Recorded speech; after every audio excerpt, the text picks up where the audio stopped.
I end up going out with Scott Town and Joe Dogs that night. But what happens is I am legitimately pissed off because now my adrenaline's coming back down, and I'm taking it personal. I shouldn't. I'm undercover as an FBI agent. I'm not really Scott Calloway. I mean, I'm kind of. But you're so deep in the role. Well, and it's really me, kind of. I mean, that's the whole thing. I never was far off of who I really am in life. Right. A pedophile? Yeah. You hire me to kill somebody? No, I'm not going to ingratiate with you. I'm a stone cold killer. But I'm hanging with you for 2 years or a year and a half or whatever. Yeah, the jokes are kind of the same. Right.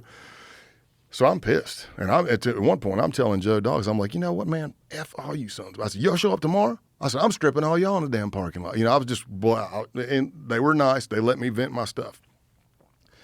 Well, that night, when I went to turn in my equipment at an undisclosed location, probably 3, 4, or 5 in the morning, to the case team, what I found out was this. The shift started with Sergeant Higginbottom. Everybody called him Higgy, and Joe, the detective. These guys are awesome, phenomenal law enforcement officers. Although I think their love language is yelling. Maybe that's my southern thing mixing with the northeast thing. But they told me, they said, Scott, we heard you in there. And I'm like, what? When I had that first interaction with Joe Dogs, they are very street smart. They're very good investigators, and they have been working this group forever. Something that happened in that first interaction made their spidey senses, or the Holy Spirit, if you're a believer, say something's not right. They had pulled close enough. They heard everything. They put on their vest. They suited up. And because they'd been in that clubhouse before and knew that door system, their plan was to drive the van into the cinder block wall next to the door.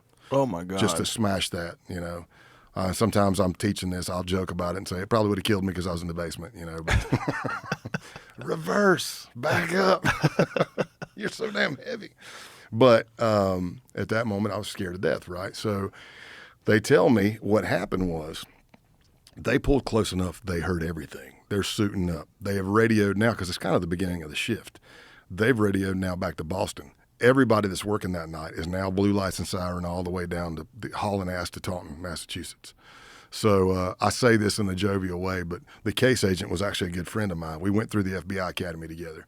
And that night, again, I'm still shell-shocked.